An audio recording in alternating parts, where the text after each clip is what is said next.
raise it high up the ladder. Let we set it on fire.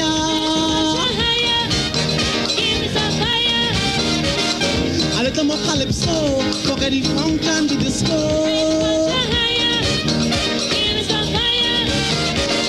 A little more limbo, a little more shango. Find the greasy pole, and we don't dance round the maple.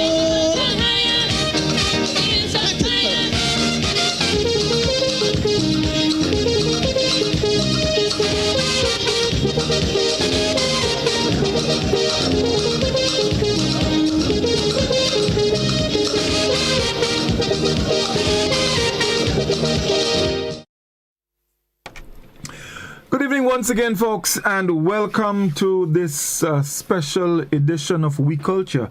It's actually Thursday, and we did remind you earlier that we're moving the program to Thursday this week to accommodate the Independence Calypso Monarch competition that we will be bringing to you live tomorrow evening. All right, so it's a special edition. Last week we started our discussion on independence, and we looked quite a bit at the political aspect of it. This week on We Culture, we continue with independence. However, we want to look at the cultural aspect. You know, we hear a lot about celebrating the anniversary and all of that, and so we're going to look at that aspect of it. Should we be celebrating? Should we be observing? Should we be commemorating? You know, you choose, you decide what you want to do. So let's welcome the team this evening.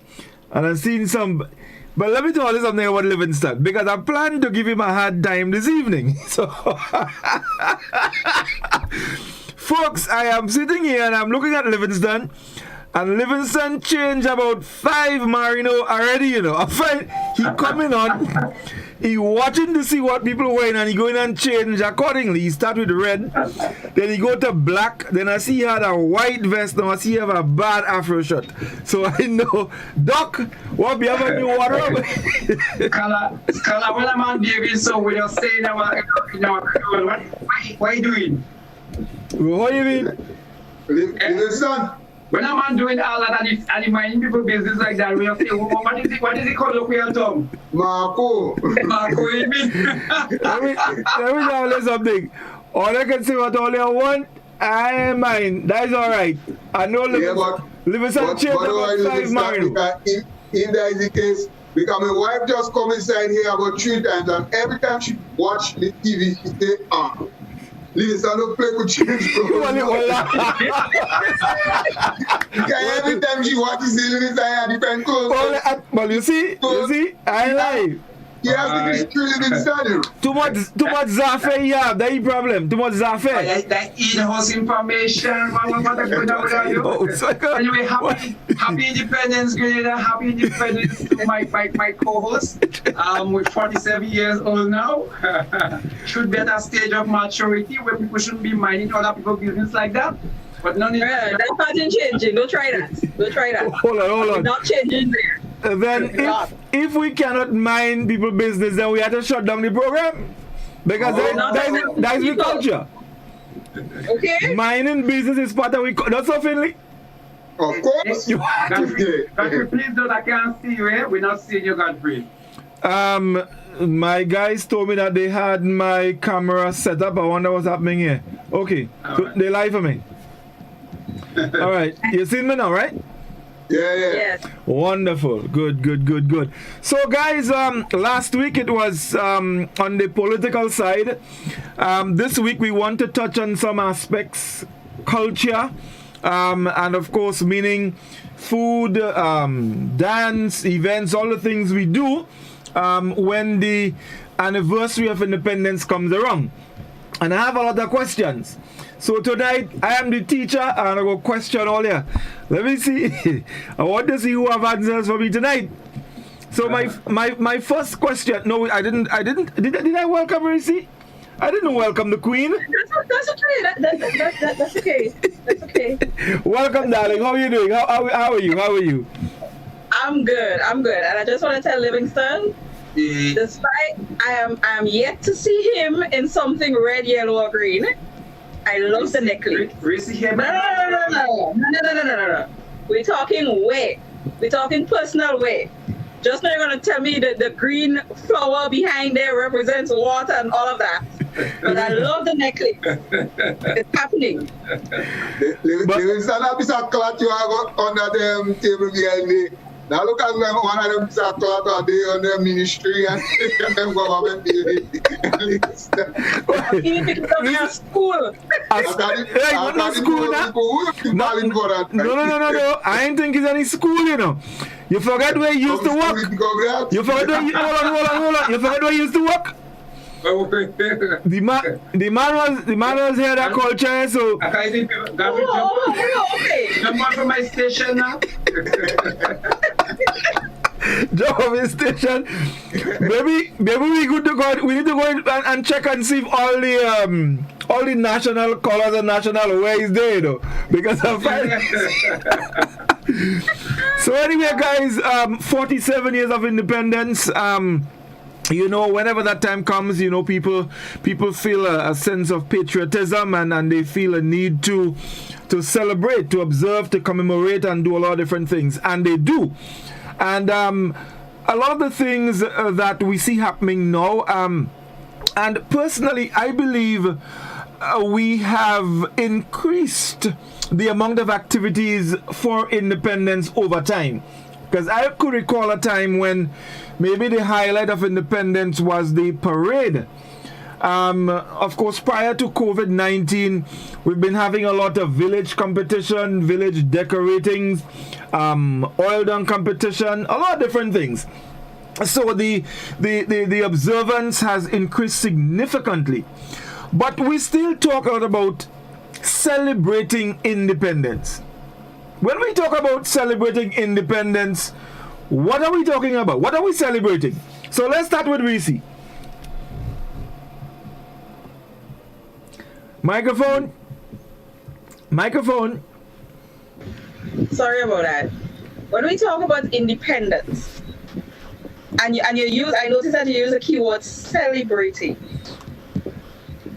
When we celebrate to recognize our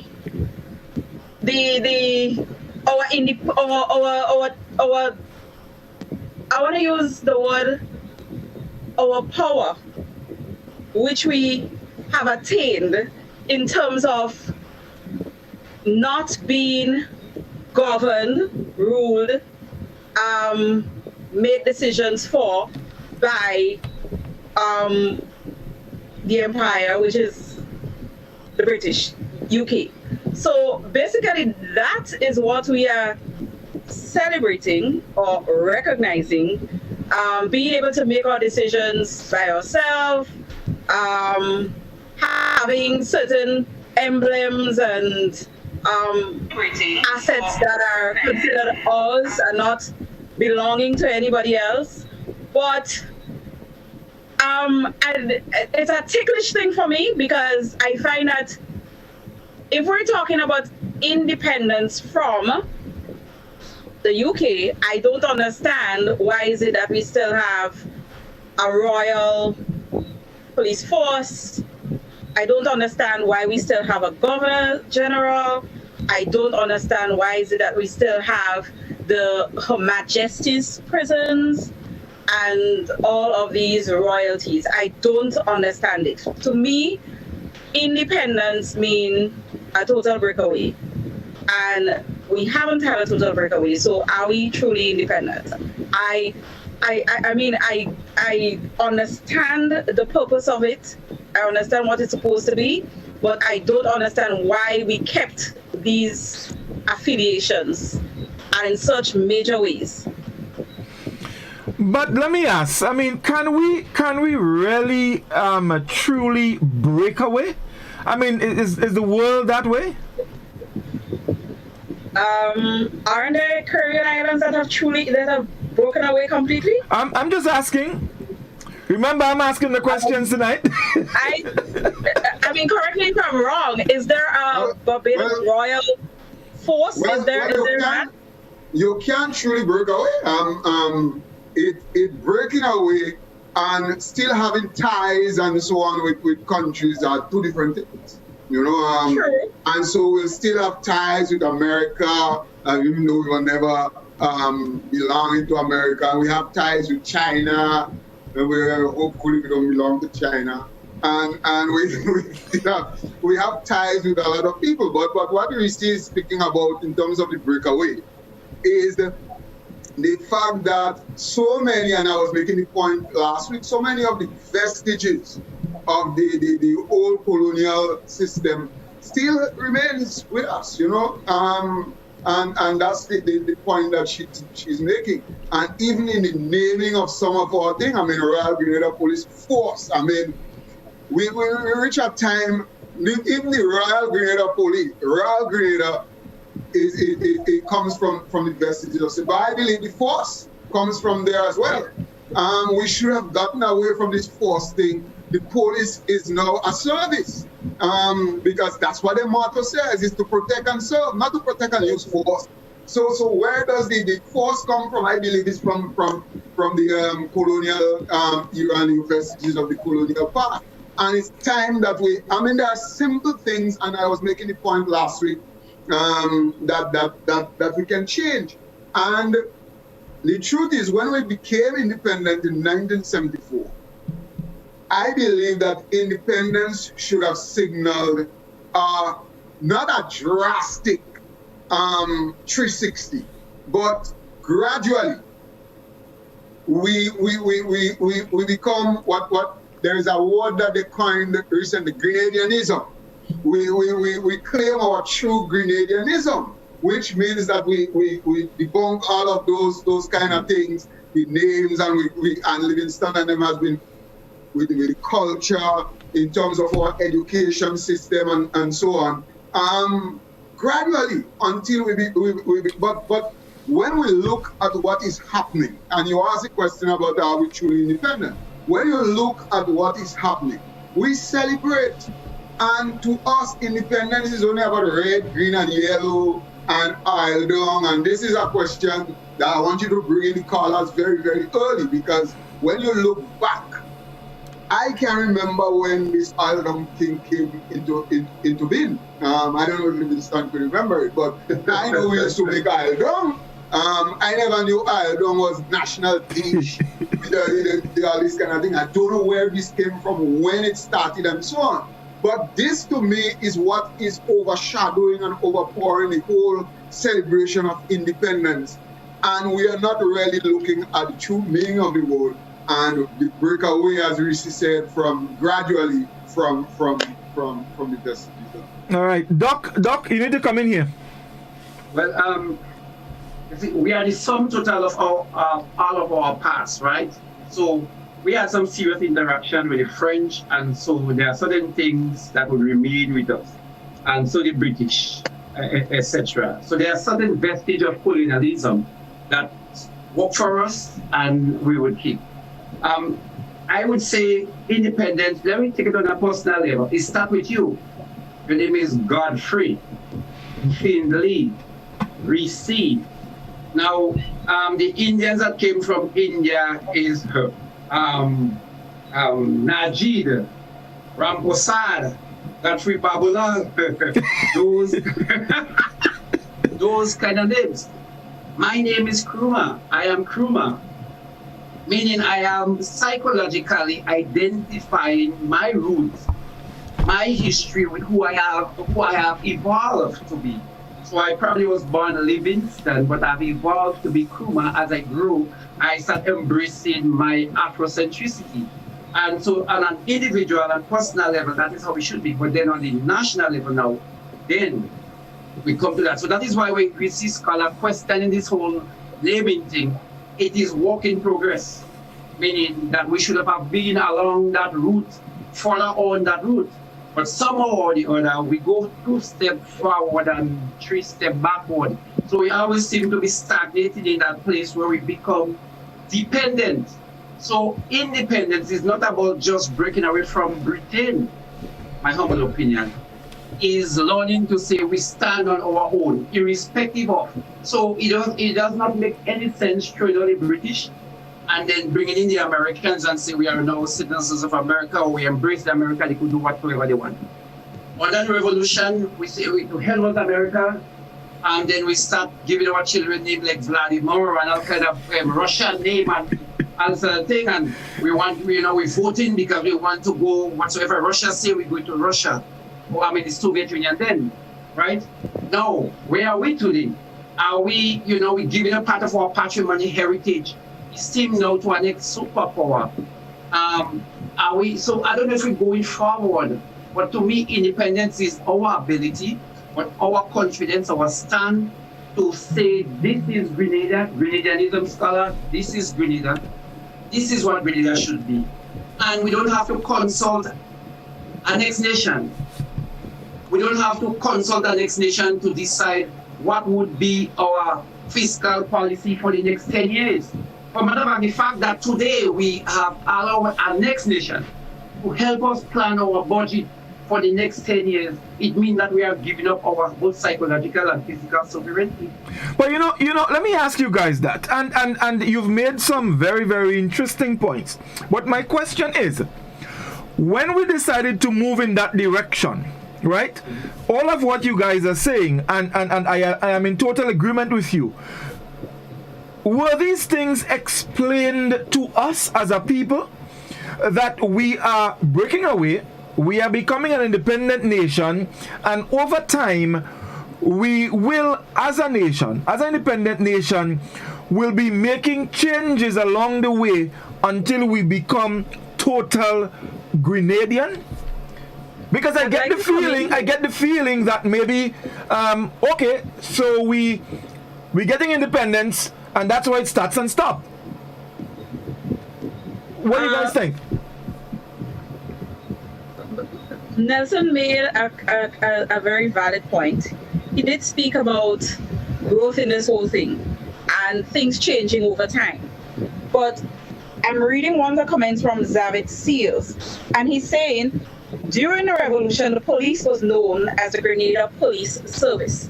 So when Livingston speak about 2 steps forward, 3 steps backward, to me, that is an example of it. Because if we gained independence in 1974 and we had our revolution from 1979 thereabout, and during the revolution, the police force was known as Grenada Police Service.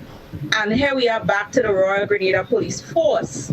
Then what happened there? But this is a holistic approach. You named the police, Grenadian Police Service. But we voted to support we voted to support the Soviet Union because in the invasion against Afghanistan, because we were subsumed, we became actually satellite state of the Soviet Union. So it's the same thing. You, on one hand, we might be showing some level of independence, but on the other hand, we became the playing field for our next superpower. So again, using the revolution just by one example is not enough. No, it's not enough, but it's in the name. And clearly, Grenada Police Services is different from Grenada/Soviet Union Police Services and the Royal Grenada Police Force. It's one example, but there's something in the name. And even if we were that at the time under the Soviet Union, it is an easy acceptance of a name up to this day, even if we're no longer under Soviet association or whatever, right? It's easier to accept that name because it's very generic. But when you have the Royal Grenada Police Force, it is not generic. It is very much attached clearly to the UK. Now, I'd like to read a couple of the comments here. Zavid said, Fred Parker, he said, independence has become like Christmas, a money-making period. We are only theoretically independent. We as a nation with a small population are not truly independent. Look at FATCA, a law passed in the United States that we are forced to obey. I don't know what FATCA means. Maybe one of you can tell me. Can we make a vote on recognizing a monarch? If the people of Great Britain wish to have a monarch, I am an anti-monarchist. That is fine. So by the same measure, we should, as a nation, decide if we want a monarch. Jose said, I think we're more concerned about getting the holiday than celebrating independence itself. Because if we look at it, it will be going to the beaches, having parties and bus tours to kill the day. That's what we do. Dennis said that the full scope of the revolution needs to be looked at. There is a lot to be exposed. Finley, I want to bring you in because earlier you mentioned a couple of things, and you touched a bit on the celebratory aspect, some of the things that we do at that time. And it's interesting that Zavid made that comment about people more concerned about the holiday to fet and to do things like that. But there are some things along the way, even in the so-called celebration. Scholar mentioned the food, oil don't become a national dish, and that's a very pertinent question. Who decided that? When was that decided? I don't know. Now, I recall, for example, in Tivoli, during the week, me and Livingston in provision, we eating with fig, we blogger, we go in the boxing plant, we bring we fine bag of fig. When we come back, all we shot full of fig stain. So we eat that in the week, and on Sunday, well, from since Friday, we chase down a falcock. Saturday we tie it in the yard for it to pudge out, and Sunday we stew the cock. So Sunday we eat the rice and stew cock. And I'm being serious. These are the things that I recall growing up with, right? Even today, when you take a serious look at oil dung, I still find oil dung to be an event delicacy. Independence, a lot of oil dung. Fellas going on the beach and lime, oil dung. Even at our restaurants, for example, you get oil dung maybe one day in a week. But I could guarantee you that if you go to the restaurant 7 days in the week, you must see rice on the menu. There's always rice. Now my question is, what's the criteria for determining or selecting a so-called national dish? Finley, help me out here. Well, I asked the same question, Godfrey, and I would like the callers, when we become interactive, because the honest truth is, and maybe I'm wrong, and maybe you are wrong, but the honest truth is I can't remember when this happened, when oil don't became the national thing. I mean, I knew we used to eat oil, but as you said, we used to eat all kind of things. Mm-hmm. Yeah, according to you, from cock. and not only cock, you used to eat all kind of hen. I was wondering if Godfrey never eat a hen. Yeah, you eat a hen. The thing about the hen, when you cook a hen, it's an old hen. Because you see, you need the hen to lay. So you ain't killing your hen because the hen has to lay and lay and lay. So you kill a cock. Yeah, but if you kill all the cock, the hen lay. You ain't killing. No. Well, no, when the hen lay, the hen make it go cock. So after that, you start watching them cock, and then you find cock get this case. No, but you see, while that happening, then we had the back and neck coming in, and back and neck at one point replaced yard fowl.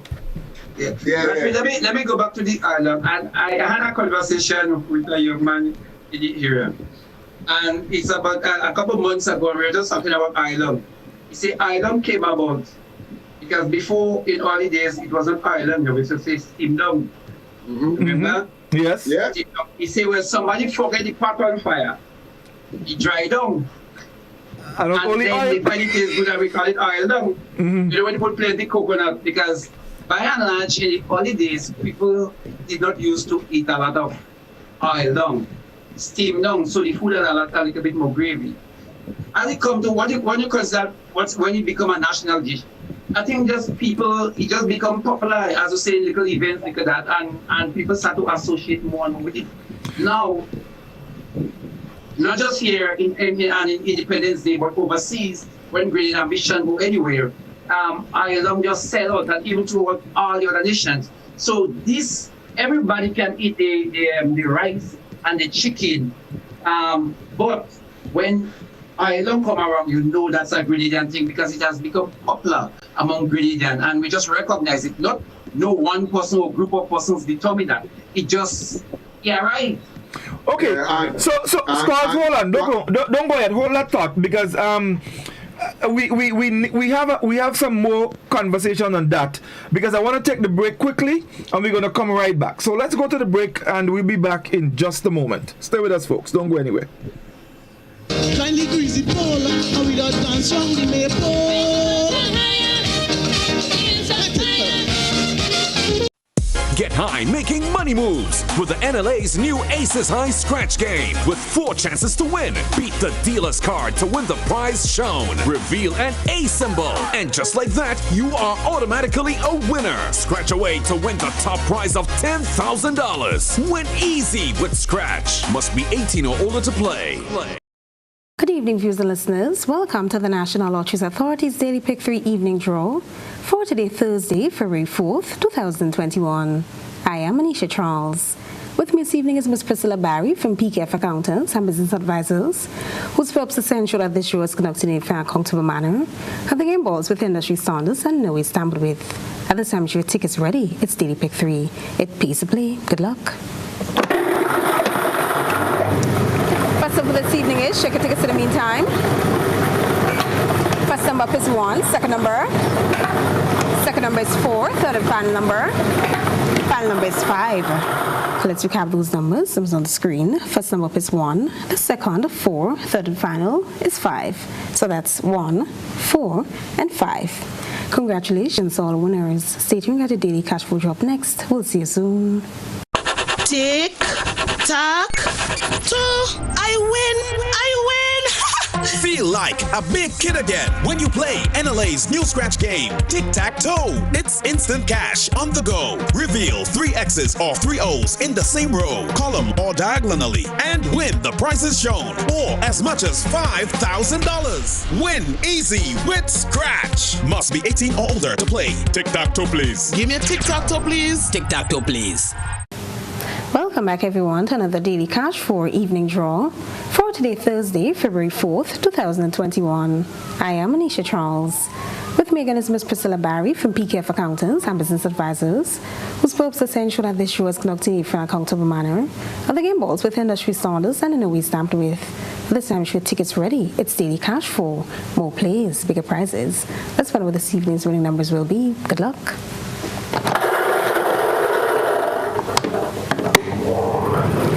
This evening is check your tickets in the meantime. First number up is 6, second number is 2, third number up, third number is 3, fourth and final number is 5. Okay, let's recount those numbers. Numbers on the screen. First number up is 6, the second 2, third 3, fourth and final is 5. So that's 6, 2, 3, and 5. Congratulations, all winners. Stay tuned to play. We drop next. We'll see you soon. Win more with the NLA's Daily Cash Fall. Every day with more plays and bigger prizes to be won. It's a 4-digit game with all the bet types you already know and much, much more. From 0000 to 9999. Choose your 4 numbers and place your bet from 11 different bet types. Choose from inline, 4 different mixes, first 3, last 3, and 4 different backup options too. Best of all, it starts at just $1, except for backups, which starts at $2. Win as much as $5,000 with a $1 inline bet and as much as $6,200 in a $2 backup bet. Imagine $50,000 for a winning $10 inline bet. There's definitely more to win with the Daily Cash 4. More plays, bigger prizes, twice per day, Mondays to Saturdays. Must be 18 and over to participate. NLA, making your dreams come true while supporting sports, culture, and nation building. Welcome back everyone to another Playway Evening Draw for today Thursday, February 4th, 2021. I am Anisha Charles. With me once again is Ms. Priscilla Barry from PKF Accountants and Business Advisors, whose purpose is to ensure that this show is conducted in an accountable manner and the game balls with industry standards and in a way stamped with. Let's play Playway, value your dreams, so in your way. Good luck. This evening's winning Playway number is, check it, take a seat time. Playway number is 26. Let's recap the number 2626. 26 represents the dream symbol yard fowl. Congratulations, all the winners of this evening's Playway draw. Remember to play all the games of the National Lotteries Authority support sports, culture, and nation building. Thanks for joining us. Have a wonderful evening. I'm a winner. You are winner. We are winners. Winners. It's the big one. Grenada. Imagine winning $25,000 and up to 6 times by scratching just one little ticket. Get your triple cash scratch tickets for a chance to live your best life. Win easy with Scratch. For just $3, match any of your numbers to any of the winning numbers and win the prize shown for that number. Reveal a money back symbol and win the prize instantly. Triple cash scratch. In stores now. Must be 18 or older to play. Cause I'm a winner. From the moment that I get up, I'm feeling right. A message by the Grenada Distillers Limited. You want a hand sanitizer to do 3 things: kill germs, be gentle, and to go where you go. You can get all of that in our hand sanitizer. Hard on germs, gentle on hands, affordable. Remember, hand sanitizers contain alcohol. Keep away from heat and flames and avoid contact with eyes. Available at retailers island-wide. A message by the Grenada Distillers Limited. There is nothing good about jail.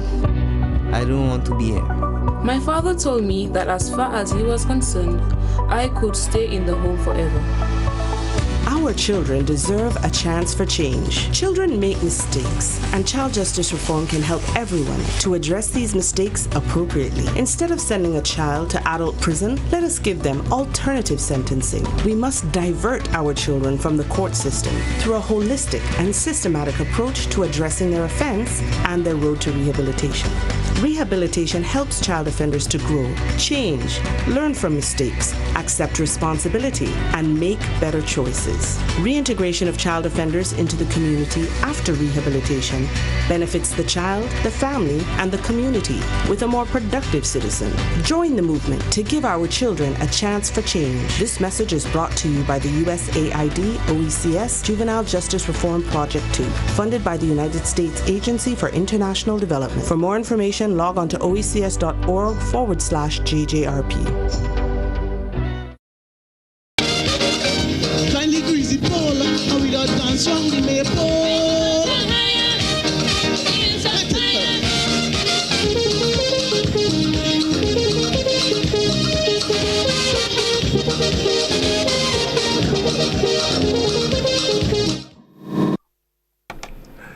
Welcome back, folks. It's We Culture, special edition this evening, looking at the cultural aspect of our independence, quote-unquote, celebration.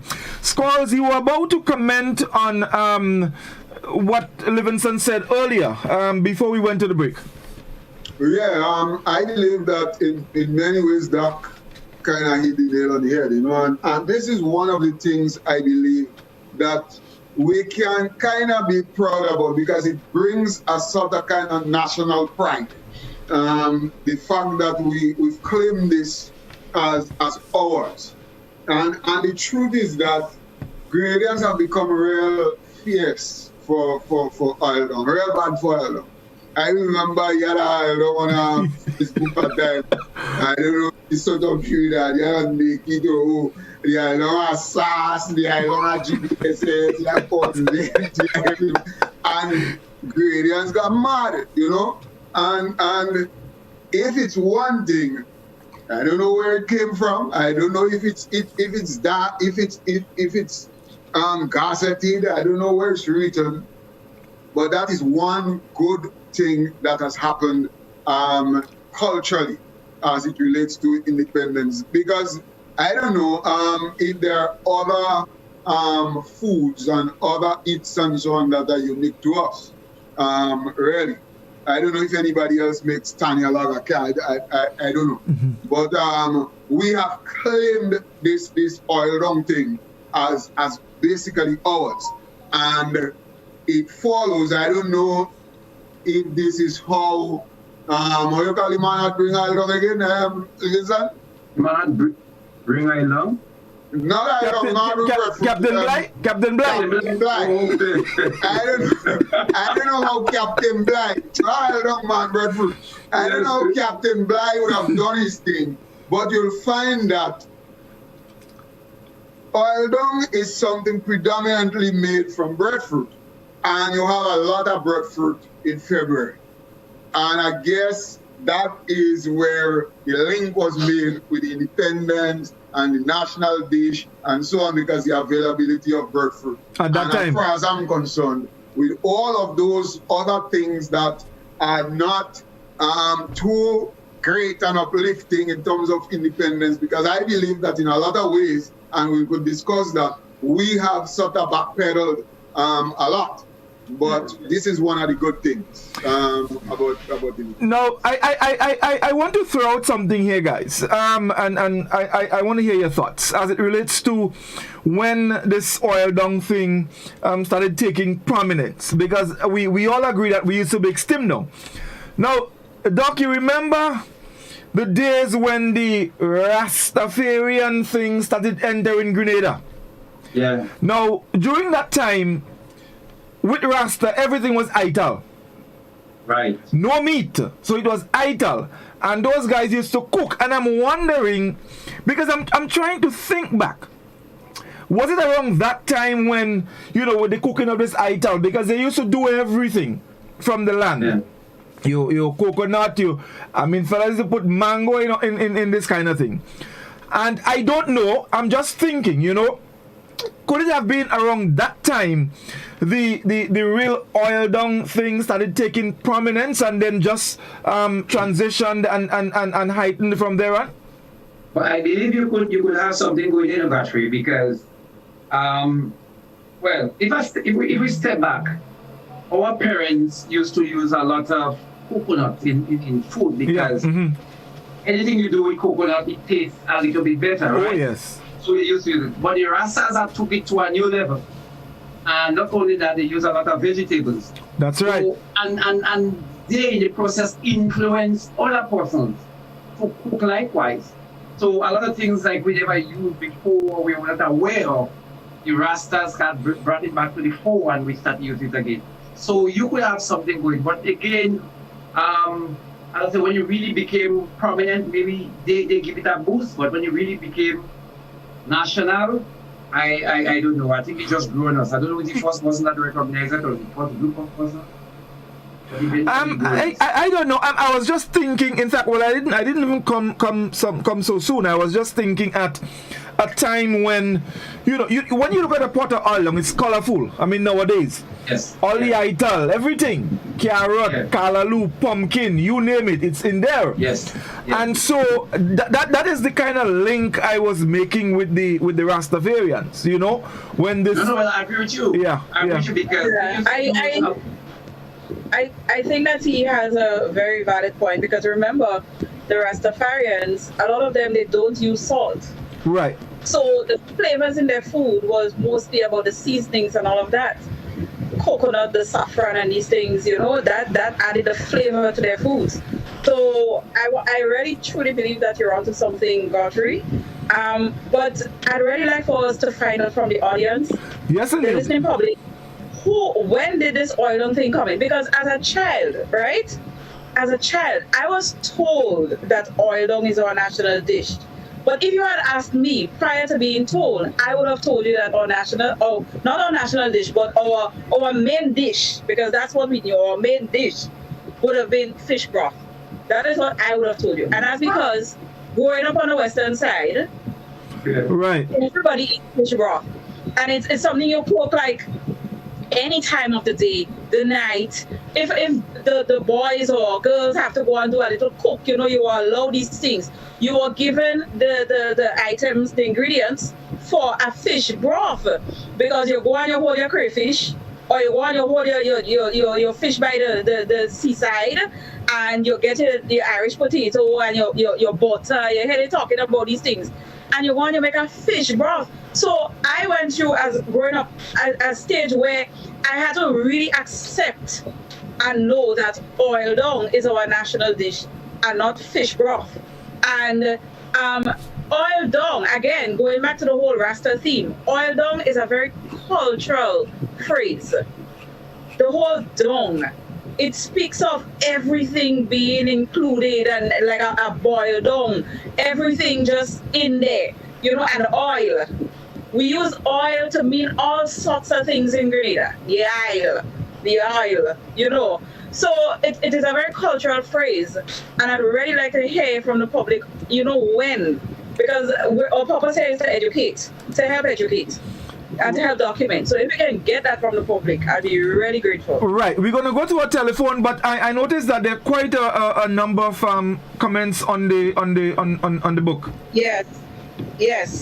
We have, Fred Parker had explained what FATCA meant. It's a federal tax law. It's basically something where we are mandated, banks in the Caribbean, for example, are mandated to let the U.S. government know if a U.S. citizen has an account outside of the U.S.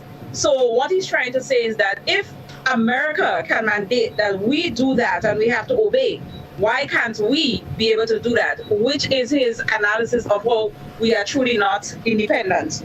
But Jose Ernesto said, I think the true meaning of independence will be the day we get to write our own constitution and be governed by it, because we are not governed by some things that are handed down to us without any of our input.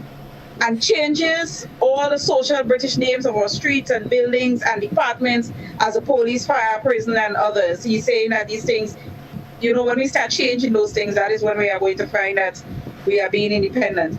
Hannah Plenty said, good night all. To me, it was told to us that oil dung stemmed from when the slave owner prepared their meals and there were ends of meat. It was given to the slaves, and that they had put everything together in one pot when cooking. But no, I guess we have enhanced it using saffron and other stuff. Jose is saying also, as you all talking about oil dung as a national dish, I remember last I saw a pot of oil dung with the red, yellow, and Ernesto, we're not going to say yellow, we'll get, Scholar, they're getting licks for that on Facebook, gold, and green dumpling in a pot representing the national dish. You saw that. Trinidadians make an abomination called oil dung. That's from Eric Peters. David, until we come together and write our own constitution for our country, I can't see us being truly independent. Eric again, oil dung and other ethnic dishes in the other islands reflect the innovative nature of our foreparents. They used what they had from the lands and created a masterpiece. I agree it's a masterpiece, but some of the doctors would say it's a heart attack waiting to happen. All right. Fred says, basically true, many islands have a one-pot dish, but it's not saffron, it's turmeric. Saffron is made from the flower of Crocus sativus, and it's very expensive. I think that's an argument that has been going on very recent, And we say turmeric, and it's not turmeric, it's turmeric. Eric, again, the old folks didn't have the luxury of many burners, and cooking late in the evening, they had to create one pot with everything. They used to give us a roti and a coke for independence when I was in school. Thank God for oil dung for this generation. Yeah, and Fred would like a roti. I guess maybe you would prefer a roti. Say what Fred said. Say what Fred said, man. Say what Fred said. Man, give me the roti. Was I supposed to say the roti? All right. So let's see who's on the telephone with us, guys. We Culture. Good evening. Godfrey. Yes. Good evening. Go ahead. Yes, and good afternoon. This oil dung, he started it back on neck, man, because that's where we used to get all the oil from, man. No. Back on neck, breadfruit. and your coconut, and you put your different mix up in it, man. All right. Thank you. Interesting. Thank you very much. All right. So we are engaging our audience early. The number is 435-2041. We basically are looking at some of the things that we celebrate as part of this independence. Let's go back to the telephone. We call Chuck. Good evening. Hello. Hello. Good night. Yes. Good evening. Go ahead, please, caller. I wonder if we're asking the right question. The question should be the why. Why is oil dung considered our national dish? I posted an article on your Facebook page that tries to explain the ingredients in that particular meal speaks volumes. It takes you from the time or the Europeans came into the Caribbean. Each of the ingredients can be traced back to one of the powers that ruled us. So I'm thinking that we should be asking ourselves, why is it considered a national dish? Is it because it tastes good or because the ingredients points to a history? That's my contribution. Thank you very much, caller. Thank you very much indeed. Guys? No, well, is the question that we have been asking, why is it considered a national dish? Where did that come from?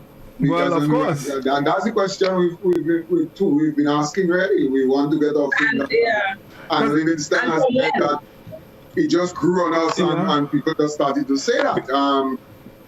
I don't know, definitely. But I cannot remember that since I knew myself that oil was a national dish. I can't remember that. But the fact that the guy Godfrey saying that from our colonial master, all the ingredients, I think oil more than anything else has a level of versatility that other national dishes don't have. When the guy made the comment earlier on the previous caller about Bakanek, I disagree completely. That oil dung has to do with the coconut simmering to a certain level that it almost produces oil. That has nothing to do with Bakanek, because you can make oil dung with anything. And I think what is good about it, you can have a vegetarian oil dung, you can have an oil dung with manico, you can have some people put fish. So, yes. Oil dung with anything. So it speaks about a level of versatility that have no other dishes in the region can boast of. So and it again, it is home. You can have the dashin, the yam, you can have the yadful and turmeric, although some of it came from our colonial past. But we claim it, and we are the sum total of what happened to us through the 100 or so years of our existence here. Okay, let's go back to the telephone. We call you. Good evening. Yes, good evening, Godfrey, and all your guests. Good evening. Yes, I remember when I was a little boy growing up, our local green peas and chicken, that was our regular dish, what we call our local dish, especially at carnival time. You're getting green peas and chicken cook up. That all of a sudden I hear oil dung, and I know. Thank you. All right. Well, I mean, the caller has a point, you see, and that's what I was asking. Because, Livingston, and I asked the question before, you know of Tanya log in any other place? Seriously, I don't know, No, I don't know. I'll tell you, the only possible place I could think you may get a Tanya log is probably Trinidad. And I'm saying that because of the heavy Grenadian influence. Yeah. So that's the only place I could possibly think, but I can't say for certain that I've heard of Tanya log anywhere else. I don't know, I can, and Tanya log in the Grenadian context, and from a Grenadian perspective, Tanya log has a lot of things that special qualities. Yeah. And Grenadians like that, just as if fish broth. Just like the fish broth is on the back. Of course, definitely. but guys, I was really surprised when Reese admitted or stated that she thought fish broth was the national dish, because that took me by surprise. And again, that show you how, I guess based on your geographical position. Exactly. Depending on where you are, and it happens. It does. So that is very, very interesting. Let's go back to the telephone. We culture. Good evening. Okay, we seem to have lost that one. The number is 435-2041. That's the number you can call, and of course you can get to comment on the conversation we're having. We culture. Good evening. Yeah, good night, people. Good night. Go ahead. All you forgetting Syrian oil. Syrian oil was there long before oil down. Syrian oil and sweet water. How about kalu soup? I don't think any other country cooking kalu soup. Right? Our national dish is a big Syrian oil. It has been there long before oil down. Yeah? So that's our national dish. Syrian oil and sweet water and kalu soup. Alright? Thank you. Okay, Thank you. You see, and that's why early, guys, I asked the question, what is the criteria? How do you select a national dish? Is it something that you use on a regular basis, or is it something that you use on special occasions? Or how do you do it? Okay, if we take receipt, let me go back to receipt point. That fish broth, you was mentioning chicken, rice and chicken. rice and chicken. Yes. Cock. Rice and cock. So, but then, and we say this could be having some based on your geographical location. But then you realize now, even on the western coast, they embrace island. And on the east island, and the north and the south, we island. And so now, so even right now, and in the diaspora, it's island. For one of those restaurants in town will tell you the days they have island on their menu. Generally, you could come to sell out. So, so it has become so because we all embrace it now. Yes, indeed. But let me take that call. We culture. Good evening. Yes, good evening, Godfrey, and all your guests. How are you doing, me dear? Well, I can't stay out of this one, having done a lot of studies on it and read a lot of books. But I must tell you, the process of independence was interrupted. The process of independence was interrupted with the revolution, because I have, and Gloria Payne and other people in their possession, including Pamela Steele, some books that were introduced shortly after the independence. So there is a book of recipes, and man, you should see, I have mine here: stew maniku, stew tattoo, fish broth, kalaloo soup, all the things that we make here. Right. So there is a book on recipes. There is a comic book which has Karakou spelled with a K for children, and it's all about Grenada and so.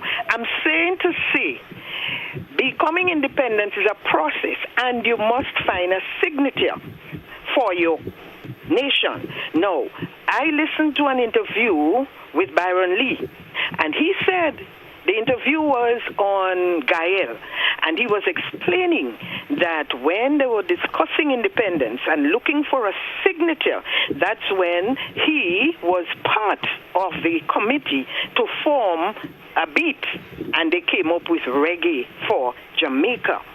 The same thing started to happen here. They started to make a signature for Grenada, but unfortunately, it was interrupted by the revolution, and it took Grenadians quite a while to come back to that process, and half of it lies heavily on tourism.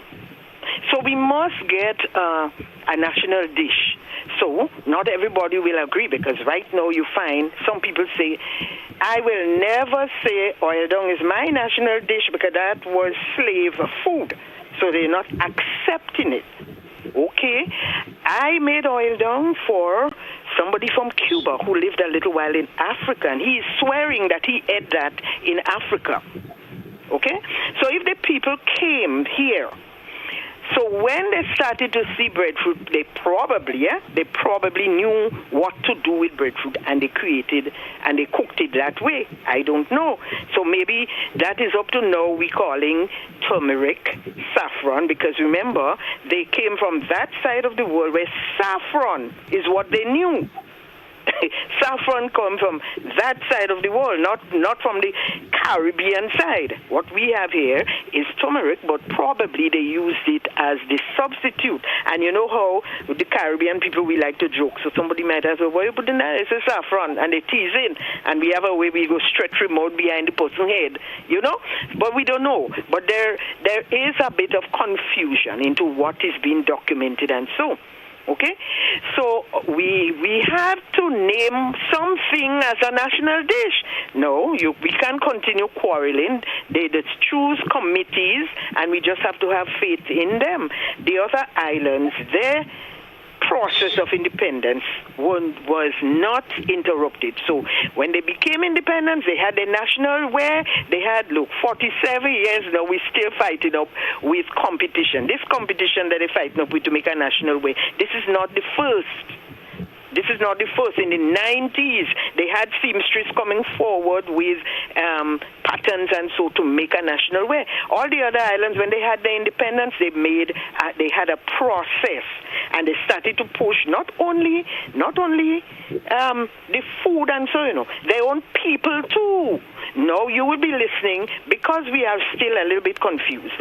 You'll be listening to a local radio station, and you're hearing a whole set of foreign. I'm not saying don't play the foreign music, but the point is, they will say, okay, we now take something local, as if a local station not supposed to be playing local. The local come like a little applique in the music. Yeah? So they started to push their own things, and that is how now, you see, we know with a push on a strong thrust on tourism, we are trying to find a signature.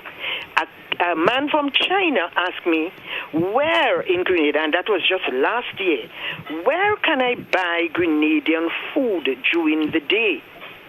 I went to a hotel here in Grenada, and it's a 5-star hotel, and oil dung was at the end of the line. Oil dung was at the end of the line, and it was not made properly, because oil dung supposed to be cooked down to oil. Oil dung and steam dung are not the same.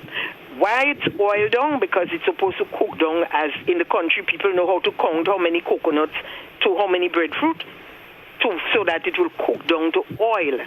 So then it is the proper oil dung. But this thing that we're making like breadfruit in soup, in fat soup, is not really oil dung, yeah?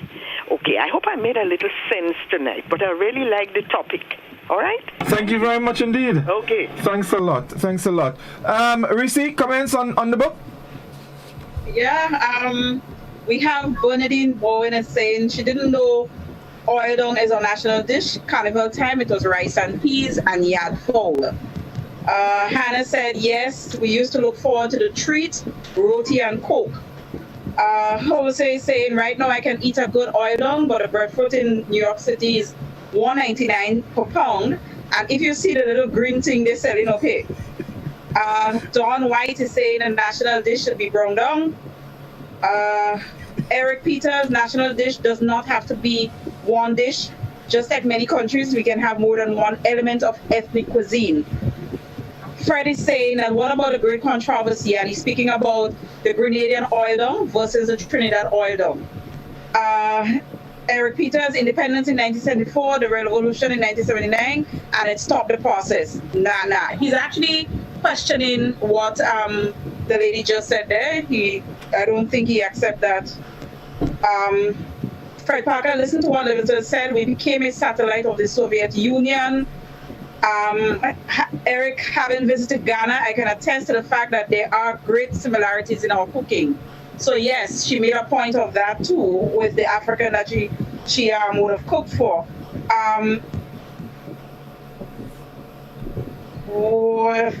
Fred Parker is saying because we simply traded one master for another. But as I said earlier, no country is truly independent. So yeah, those are the comments that I'm seeing right now. Okay. Eric would really like to know how did the revolution really stop the process. All right. Someone is just before you come in, Livingston. Let me just take a couple on the WhatsApp here. Someone says independence is a total joke. After we were ripped by England and had nothing else to offer, the British was happy to remove the umbilical cord, detaching from all responsibility for the people of Grenada, and have left us without any financial resources to provide good schooling and health care. So we got a combination of biology and something here. All right. Someone else is saying Jamaican restaurant makes Tanya log here in Canada for breakfast. That's someone from Canada. Someone that says the Carib and Arawaks hunted and fished and the women planted corn. So if we could go back to the Karinago people, the national dish ought to be cuckoo and fish. But leave me with the oil down, please. Very interesting, because I wanted to also raise the issue of the cuckoo. I guess at some point we will get to that. But what I want to do now, let's take our final break. So from here on, we go right through. So we take our last break, and I'll be back with you in just a moment. Stay with us, folks.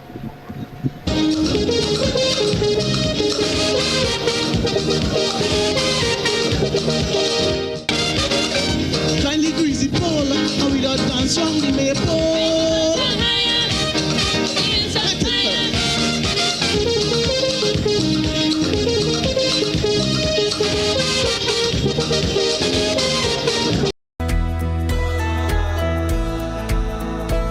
No, that's not how you cross the pedestrian crossing. Really? One day I just woke up and I saw pedestrian crosswalks on the road. No one really showed me how to use them properly. Well, this is how it's done. You never cross before doing these things. They might save your life. First, when you get to the crosswalk, you stop. You look left, you look right. If there's a vehicle coming, you put your hand out, making eye contact with the driver, indicating that you want to cross. And only when the vehicle comes to a complete stop, you quickly cross to the other side.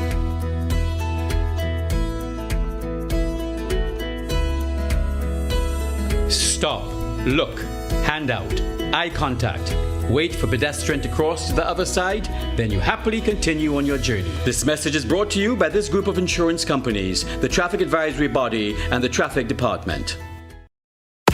For one night only, the world's biggest soca music competition returns. The International Soca Monarch, live from the National Academy of Performing Arts. Monarch is brought to you by NLCB, One Caribbean Media, Ricky Ragunan and Group of Companies, Rick L Services, and Advanced Dynamics.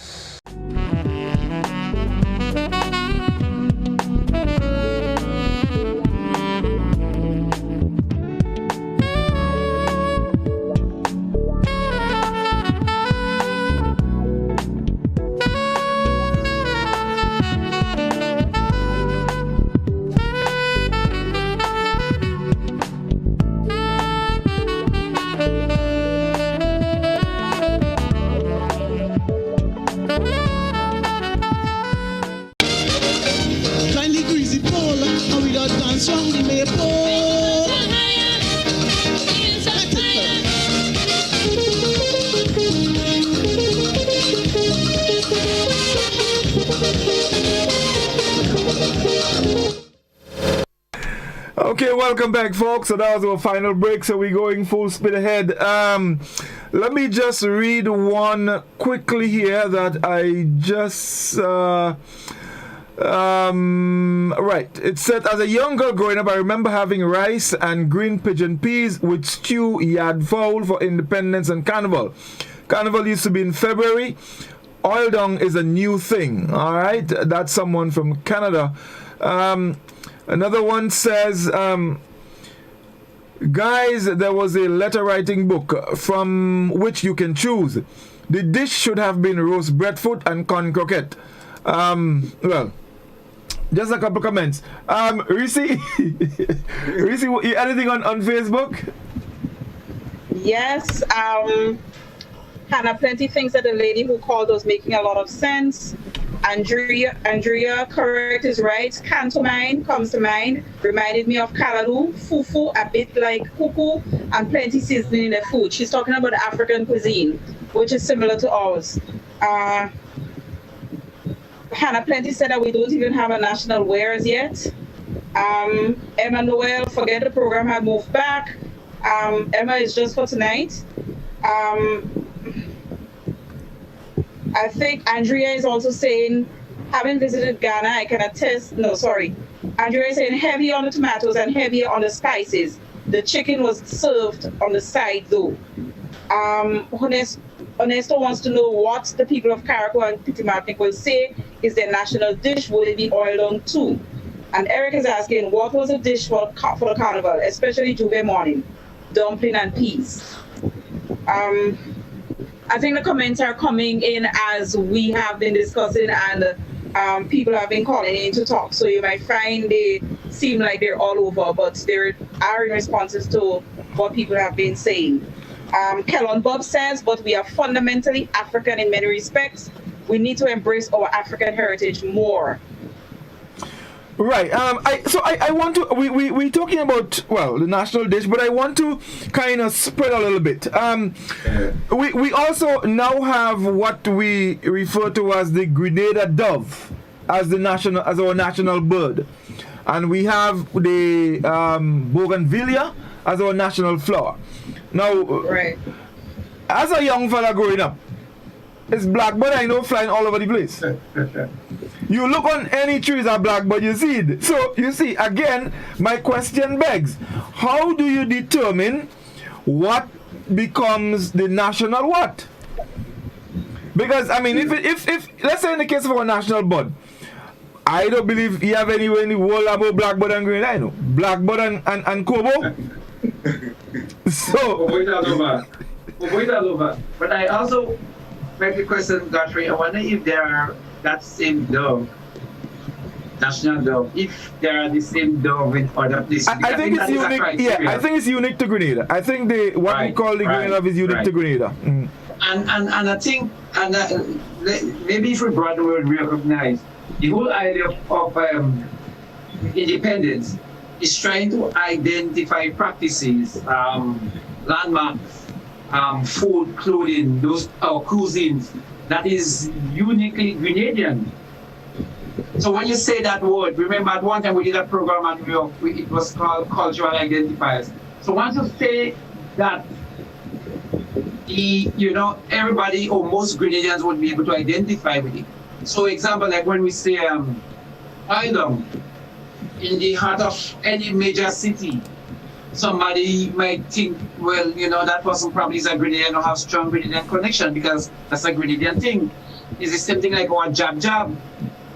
You say jab jab and that is a Grenadian thing. Lately I've realized Trinidad is ramping up, and they're trying to claim. You mean Iowa? Iowa? More than Iowa now. Actually, I said something to you folks recently, so you're trying to claim. But the point I'm making, things that are nationalistic that is unique to us, even though it is not as plentiful, it's not as popular. I think you could go in any place and say blackbird. You mentioned about blackbird, but I remember we little boys growing up was blackbird and ground dove. Yes, right. Ground dove. But what is unique to us as Grenadians that we have that we you don't really share that much with the other islands or the other parts of the world, and they will say, okay, that is our. I think that is the whole concept. So the whole question of looking for a national way is looking for something designed by Grenadian that is not is different from everywhere else. That you say, well, We can have that as a way. So when you go to national event or so, that is what you expect to see of wearing. I don't know. Livingston. Growing up too, again, you know, when we speak about the national dish, the difference, I always thought that the hibiscus was our national flower. It was only lately again. I thought so as well. I thought about what we know of national flower now. I did not know that. Scholar, yeah. In a way, I agree with Livingston that I guess that is important criteria, something that is unique to Grenada. But it must also be that we have it. They can't just be unique in but the uniqueness is in principle or in theory. Because the honest truth is, I never see a Grenada dove. I don't know if you ever see a Grenada dove. If you ever see a Grenada dove, you're one of the special ones. I've never seen a Grenada dove. But as a matter of fact, there was one time I sang in a calypso that people are asking where the Grenada dove, but I tell them the Grenada dove gone back to 7 minutes.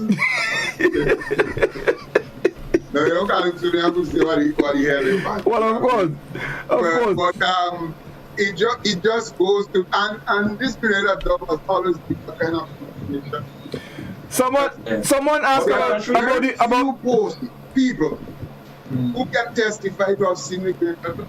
No, I have seen. As a matter of fact, there are a couple by where I live. Well, I see them already. But no, they look similar to the ground dove, but you have to be able to identify them. They are bigger in size, and I think they're colored. They're colored in a way. Godfrey, I two people just No. What about Pekao? Pekao? Yeah. Pekao different from the Pekao one grief. Grief. You know it's a grief? Yeah, I know I grief for you. You ever eat fried grief? I don't think both. I don't think meat. Oh, you don't look like Scala could have got when you was young. Maybe. They are going to get a polar hand. You get your piece of your old tired tube and slack and trembling. Oh, we got to learn them. You're trembling? Shooting figly, if you don't shoot in board, be careful, shoot a ball, you must roast it. I don't want that. Anyway, coming back to the topic, like you see, like the flag, look at the flag. Just like I think they went through, or they are going through the process for a national win. There was a process where they had a committee formed, etc., and they invite persons to participate in a competition to design the flag. And if you look at this color, that should be our national flag. Now, again, our national flag stands out, and by law, international law, that should be the only country. We should be the only country or island that has this flag. No one else. So again, I think that is the whole idea when we want to make something national. So the unspoken law, island, we are the only person, the only nation in the world that has island. Everything else is imitation. It's fake. Everything else is imitation.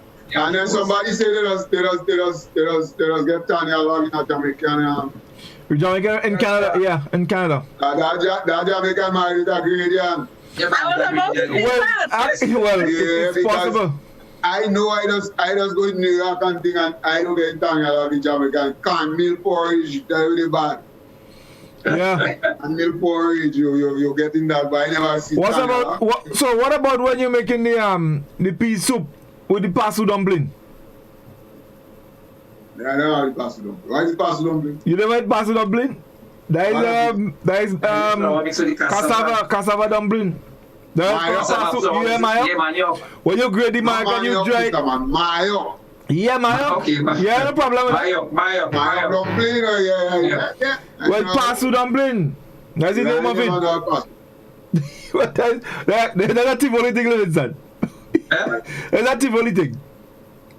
We see you don't know about that. Well, we see it's a young person anyway, so let's go back to the telephone. Let's go to the telephone. We called you. Good evening. Good evening, sir. Good evening, love. What's it? We did. Well, and then you get left, somebody would pass and tell me tonight, Thank God Mary passed this evening and Mary tell me tonight, All right, I would have get left because last week I dozed off early. I tired last week I dozed off early. But anyway, tomorrow I go cook a stew, caca and rice.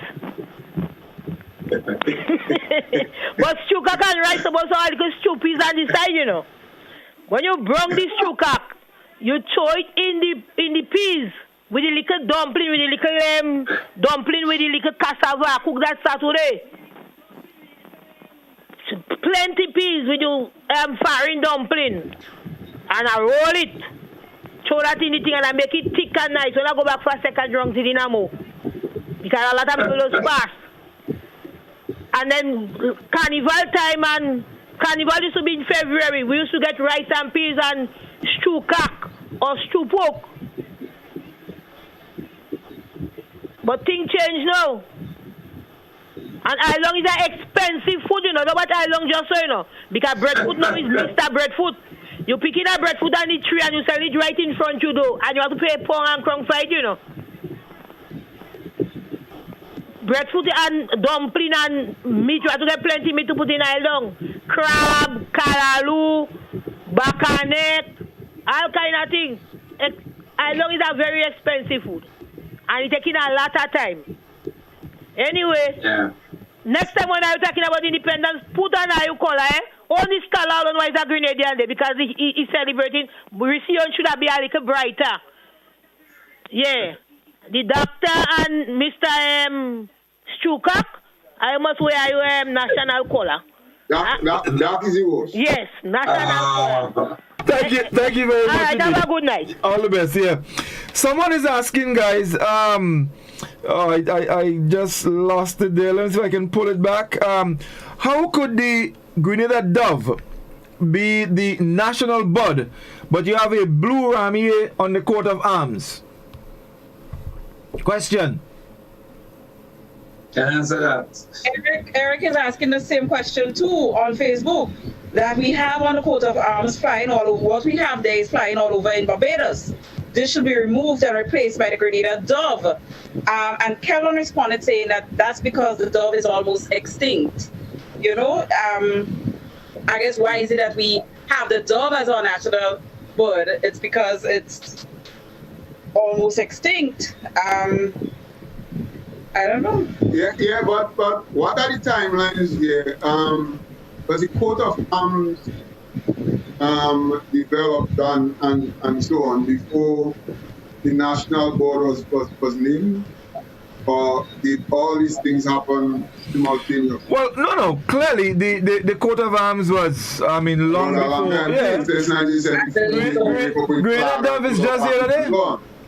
So maybe when they report the national board and they look, they realize that they have blue rami, they are in Barbados. I don't know.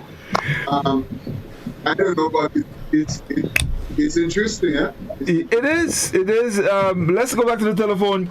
We call you. Good evening. Good night, Godfrey. Thanks for having me on line, but to make a long story good start tonight, no long talk. I like the Iredong with a lot of meat in it, breadfruit, salad, everything. But one thing I like it to dry, right? I want it a little bit wet and everything. But right now, I go and look, well now, what I say, according to the Tivoli man, with the mother say,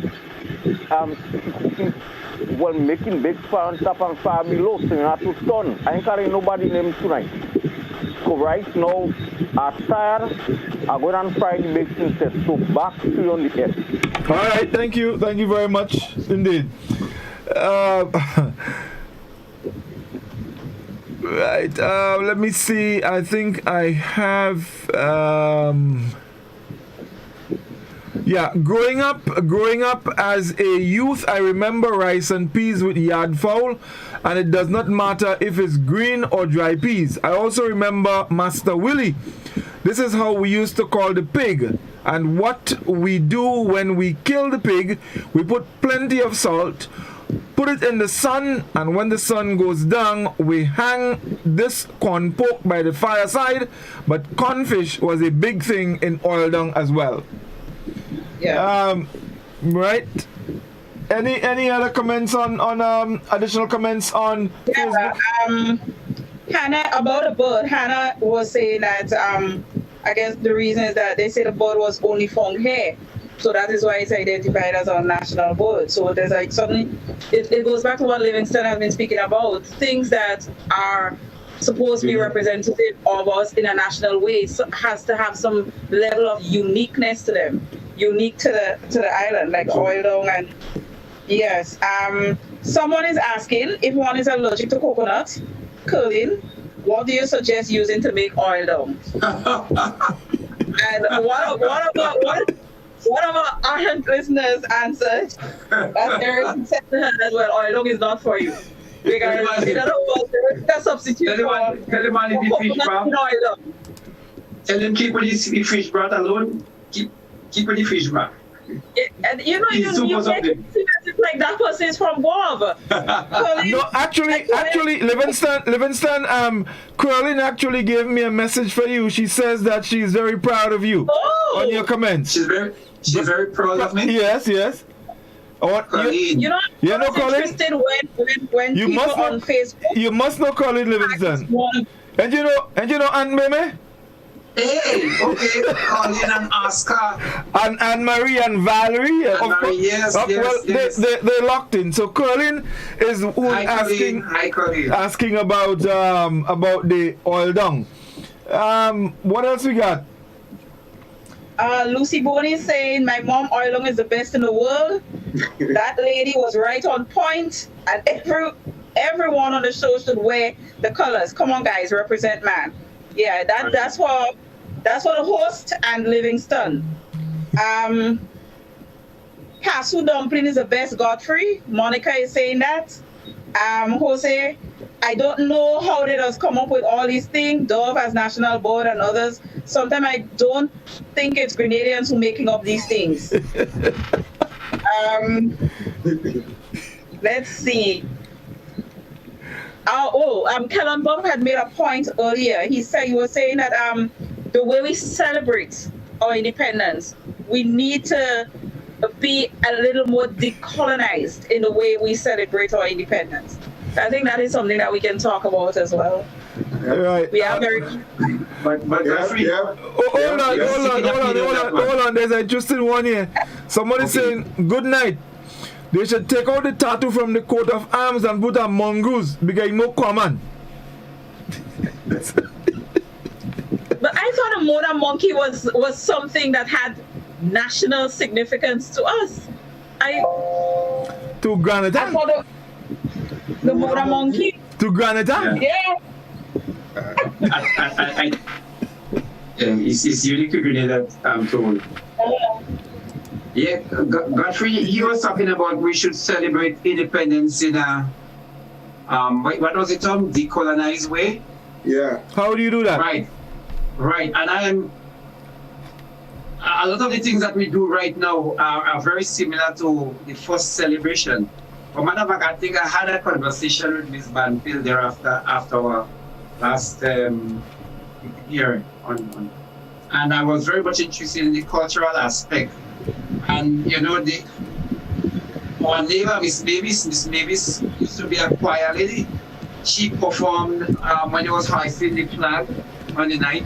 She performed again at Queen's Park at the first parade on the 7th of February, 1974. So they had a choir, and you see the choir was over 100 persons. So they had steel band competition, they had calypso competition, they had Queen show. So a lot of the things that we are doing right now were things that the first committee set up, and they had a really extensive committee, first committee set up to do with the celebration of our independence. So just piggybacking on what Kellen just highlighting, I don't know how much new things that we have added on, but a lot of things that were there before, we still continue, and sometimes we drop it and we pick it up thereafter. Well, I think some of the things, for example, the parade and whatnot, come straight from the colonial playbook. I mean, but funny enough, Scholar, in all independence, I think there is a parade. That's what I was just going to say. Funny enough, all the colonies, all the Caribbean countries that did they have parade, which comes straight from the colonial playbook, and those are the things that we are speaking about when I think I still laugh with to Ms. Banfield, and she didn't quite agree with it. But I hold steadfast to this, that in this day and age when we are still the black soldier for the Black Lives Matter movement and so on, so we were speaking about how we gained independence and the Black Power movement was prominent back in the 60s, 70s, and then we moved to independence from England. But we were not truly independent. We kept back a lot of those old vestiges of the past.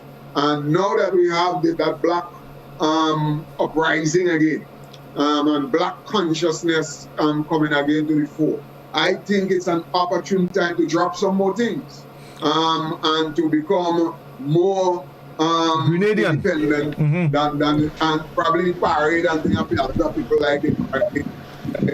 I like it. But Scholar, why don't you, if you view the parade at the very earliest parade, most of the military and some of those that were leading the military then in Grenada, they were English officers, yeah? But you don't see an Africanization. And I agree earlier on when we made the point about, the service, the Grenada police service. Maybe that's a better term. It has a lot more positive vibes to that.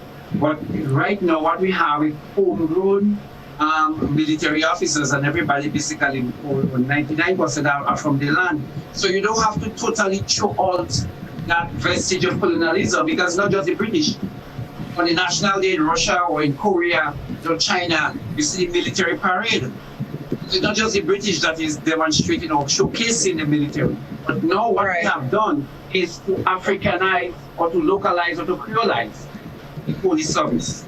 And I think that is what we have to look, instead of just disbanding it because we got that action or that remnants from the colonial master. I don't know if you understand. Well, you can go drastic. You are speaking about that kind of midway thing, and the truth is that we have found that kind of midway point. Some places, yes. Right now you're seeing police marching and they whining, and doing the break dancing. Imagine that. And break dancing and he doing all kind of tricks and so on. That was exciting the crowd. So it has evolved, right? And that's the fact. But, all right, so guys, someone is asking, good night. We have national dove, national flower, national dish. Do we have a national drink? Is it Mobi or Simos? That one is not national, it's territorial. What? It's not official. But Class Court is the territorial drink for the southern part of the island. Rivers is the drink for the north. All right, so rum is a national drink. It's rum. National drink, rum. Okay. Rum. All right. So all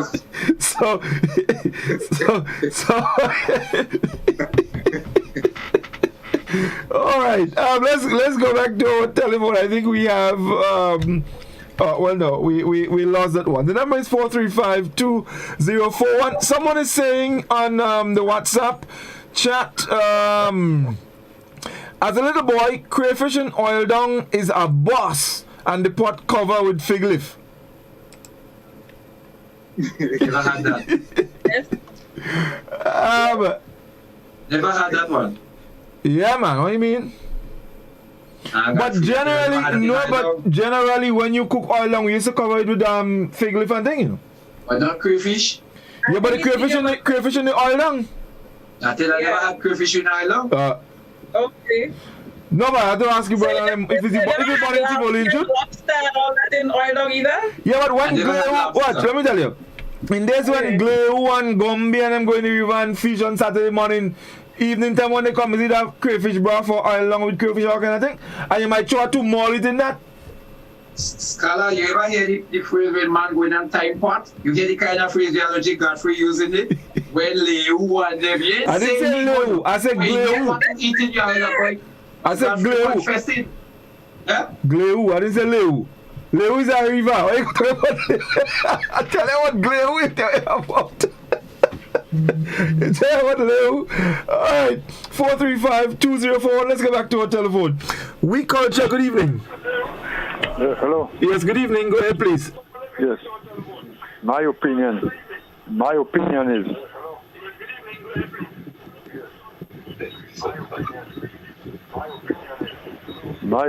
is pie.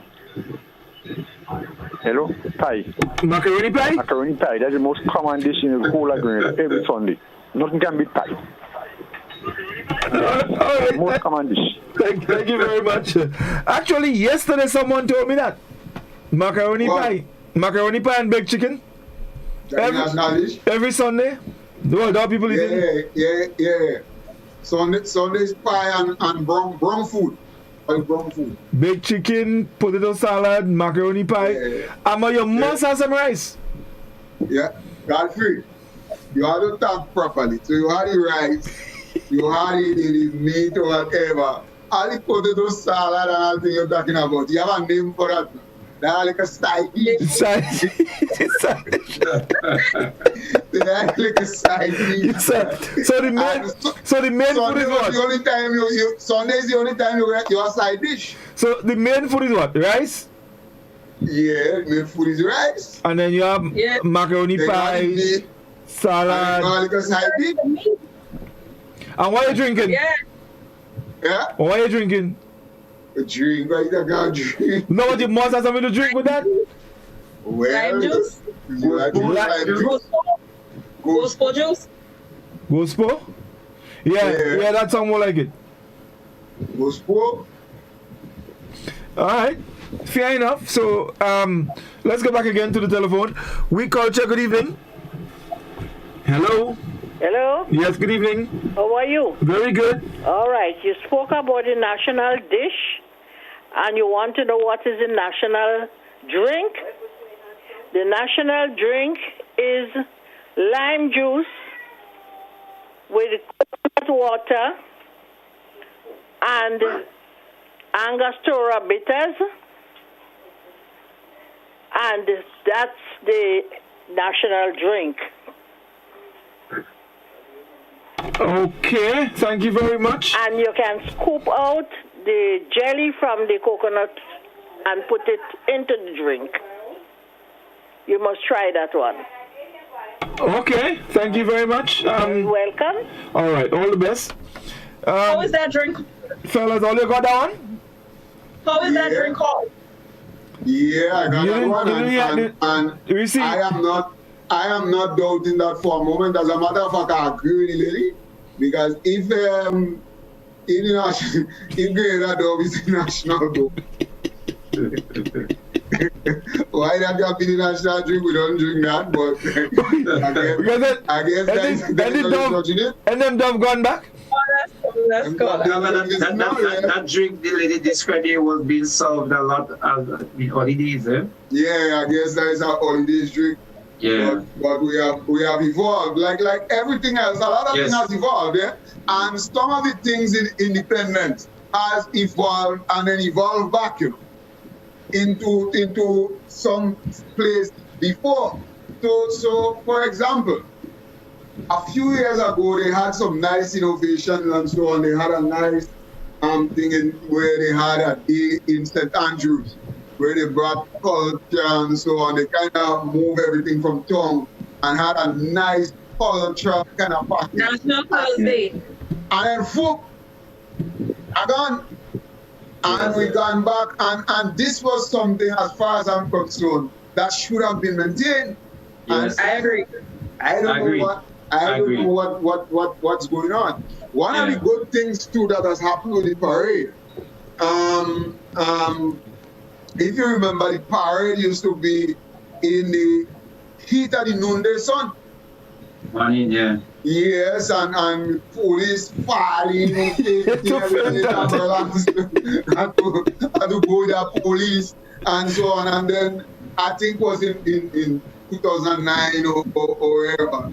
One of them 2010, they changed it and brought it in the afternoon. Yes. And yes. I think this is something that will stay because of self-preservation for the officers and the people on parade and so on. This will stay, but honestly, they have dealt with this thing, and then we have the big thing now where we have national dress. We call it national, not national dress, but colors. National colors. National colors. This is a big thing now, and I think it was Fred Parker, one of them, that said the whole independence thing has become commercialized, and that is one of the commercial aspects of the thing. Everybody looking to buy something red, green, yellow.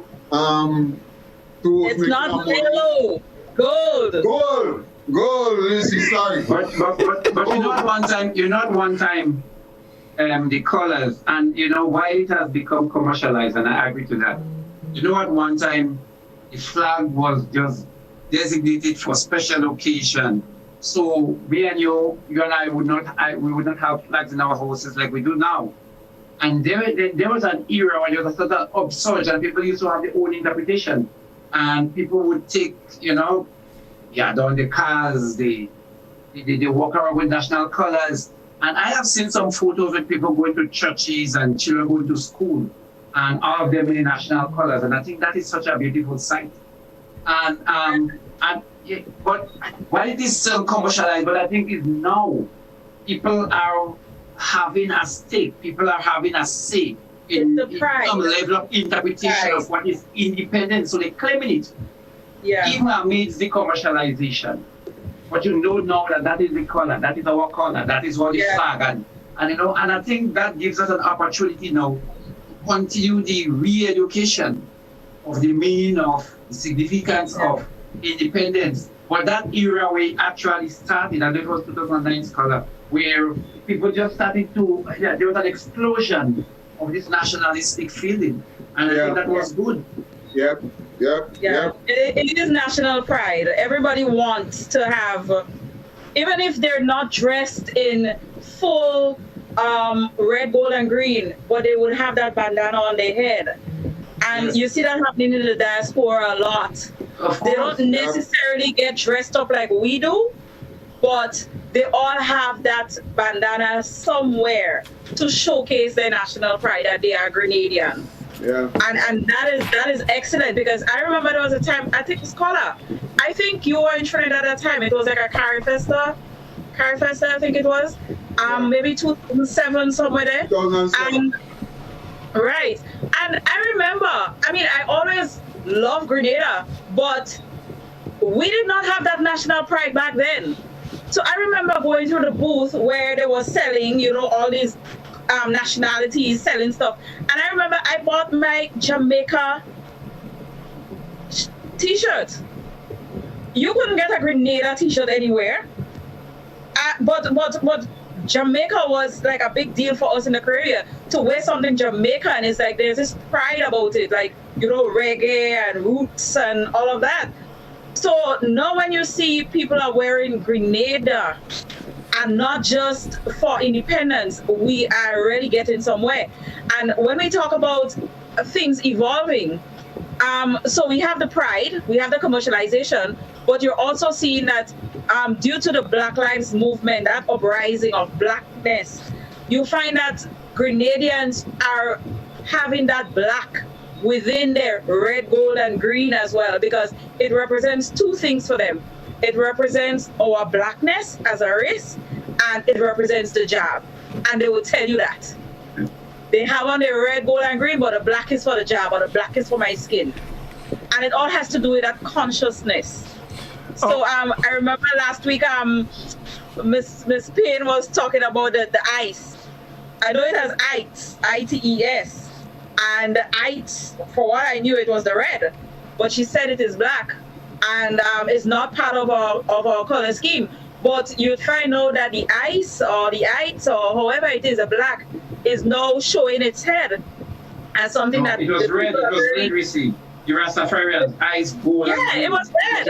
I knew it was red, but she said it was black. No, I think she meant it was red. Anyway, guys, let's go to the telephone. Yeah. Let's go to the telephone. We culture. Good evening. Godfrey. Yes, good evening.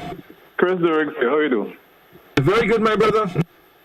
Well, I see all you, having a great time on the radio, and so I'm going to join the fun. You know what I'm saying? And we're happy for that. Yeah,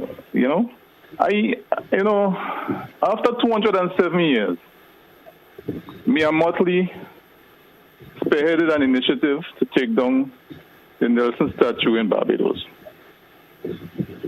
And, it is part of the whole process of liberating ourselves from mental slavery. It's part of knowing who we are as a people, finding some sense of national identity. I believe that similar initiatives should be investigated in Grenada. It has to do with the naming of places. It's part of our physical environment, and it helps to shape our consciousness. I believe that, 47 years after, we raised the flag for the first time, it's a good time, and it's past due for us to, lift up our creative people locally. I'm waiting to see a museum for the creative arts, where we can display the carnival arts. I'm still looking to see where we can do something to project some kind of, all we're talking about national dish and national wear and so on. How is this documented and displayed? And how does it form part of the education of young people and so on? In other words, there needs to be some kind of investigation of this national identity thing in a serious way. We need some kind of initiative, some kind of commission to look at the various aspects of it. And, people, if you look at the field of literature, people are writing, Grenadians are writing. We need to encourage the creation of a body of literature, writing about ourselves. It is said that people who do not have a literature are not really a people. You see, so, I want to juke something there in a comprehensive way to start something, that can make a difference in a profound strategic way going forward. I know if you understand where we are coming from. Yep. Indeed, definitely. Godfrey, I hope I am identifying the actual color. I think what the color is saying, the color himself has done a series of things. I think he included penning materials to demonstrate or to try to bring that level of awareness to the general population. And sometimes it's the population that must move, and then when the population moves, they get the politicians to move because the level of consciousness is at that level. And you'll find a rare case where you might have a Gary or a Mia Motley that might move or might pull the population with them because they are at that level of consciousness. I don't think we are in either place, but I am saying to the caller that it is a no collective that we all must come together and bang on the door to live that level. Caller for the last 3 programs have been mentioning about some of the names that in his own mind is a mismatch. It doesn't add as well to his sense of Grenadianism. It is a vexation to his soul that we still have to be holding on to some of the names that it means nothing to us. It is almost an embarrassment. So I think it's my Scala and the Ricci and the Chris de Riggs and the Ricardo Kings Douglas, the Uras Peters, Miss Spain Banfield has done human services so many.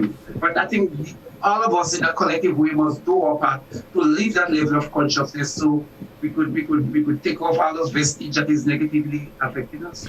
Okay, let's go back to the telephone. We culture, good evening. Hello, good evening. Yes, good evening. Go ahead, please. Yeah, Livingston, is Monday here? Yeah. I say, if you never eat crayfish in your island, like you waste your crayfish for all these years. Because crayfish was made for island. Yeah, and but man, the only reason why Godfrey eat crayfish is because he go get somebody pot. So I was also fortunate. Oh, so I never eat crayfish in island. Shellfish was made for island anyway. Like crab and crayfish, you must have it, otherwise you don't really cook island. The rami, concerning the rami, I think they found the rami in other countries, so then that's why he was removed as a national bird, I think. Okay. And right. I think island. I think island was originated, well, to me, within the area like Roseville to Mackey, because if you eat island like Tong or up St. John side or Granans, is a different island to what we eat within the coastal area, unlike from Roseville to, especially like La Poterie, Conference, Paul's Telescope. They make a different island to people down St. David's, even Guave side Sotters. You understand? That way you get it live in the island day. Like, I guess somebody know the measurement to the coconut. Because really, I watch on the Independence Island, in the island, Cooking Island. So, the measurement with coconut that really put out the island is based on how much coconut you put and the pimento pepper and the seasoning and whatever. So I just want to share that with you. All right, thank you, Mandy. Thanks a lot, Mandy. Yeah. All right. But let me just make that clear. The best oil long you get is from Tivoli, and there's no question about that. And I ain't want nobody comment and say nothing else other than that. Godfrey. Yes. There's an oil long competition for independence. You know why they stop it? Because Tivoli is win? Because a fella from Chantimel winning every year. A fella they call yard foul. You winning every year. So they stop it. That's why they stop it? Some are making red dumpling, green dumpling, yellow. Not yellow. You see how they got gold dumpling. Alright, we're getting close to wrap up. Risi, any other comments on Facebook? Well, yes, there's a few. Ronnie Slinger is saying, I think the whole, I guess he's speaking about the bandana wearing, have started in New York Labor Day weekend, early 90s. When Francis said that, well, I guess he's speaking about me. I just spoiled a conversation mentioning Black Lives Matter, which have nothing to do with Grenada. Wayne, we beg to differ on that. We can argue this. Jose Honesto is saying in New York City, we have Flag Day in school where you can represent your country, and children will wear t-shirt and carry flag of where they themselves or their parents are from. Oman Noel says that in Canada, they have a Flag Day in church. June Wellington is saying that the best oil down is from River Sally. Where? Nothing quicker. But this conversation will come like this sharp thing, you know. Let's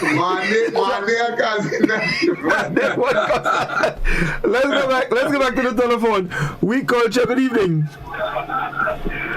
Hello? Hello. Right, caller, listen to me carefully.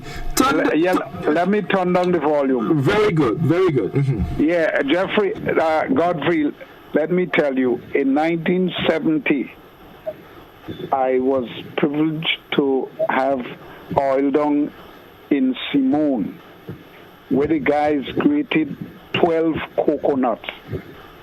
They had the big blue beans crab with a little back and neck. And after they put all the food and they cover with the thing, they cover the pot with titiri. It's the best tasting oil dung I ever had. What? Okay, thank you, caller. You see, that's what I tell all the Tivoli are the best oil dung.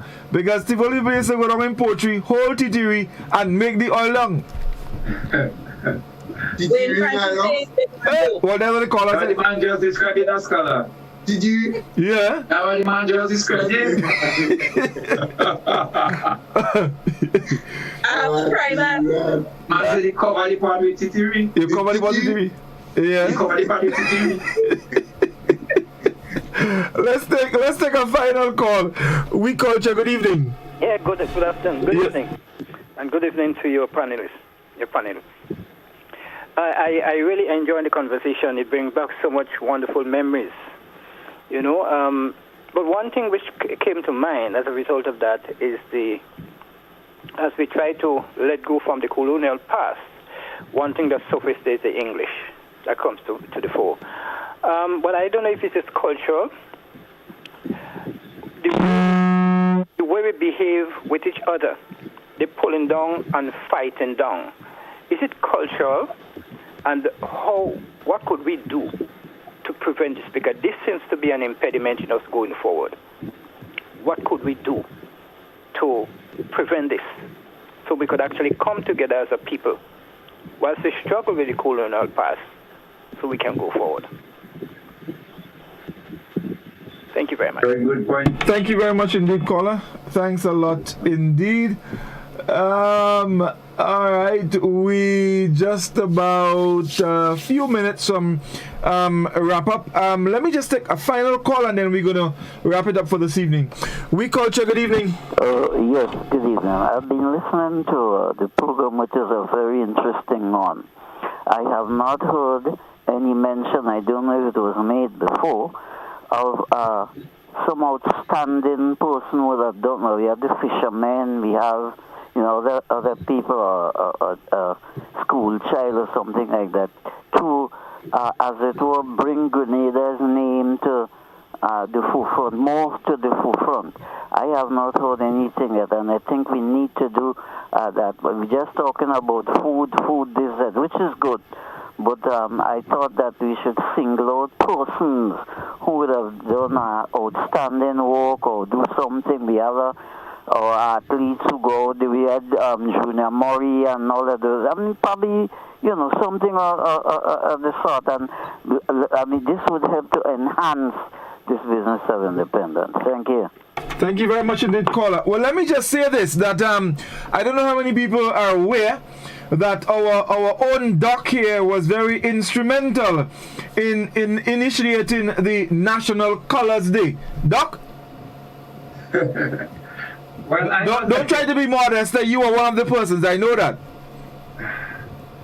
Yeah, well, actually, when I was in the next organization, we had a competition and we were trying to see if we could get that expanded as much as possible. But so it was important for people to embrace that. But I was just part of a committee, Godfrey.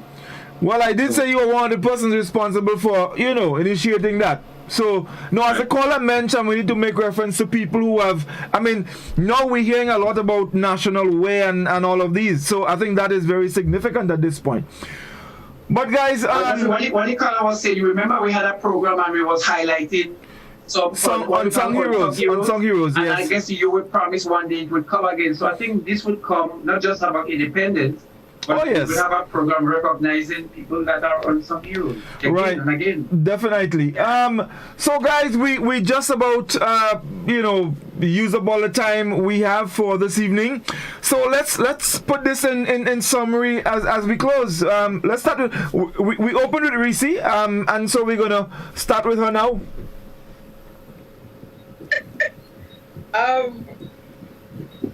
I'm just reading some of the comments here. It's funny. Morris Bishop is saying the best oil comes from the northeast.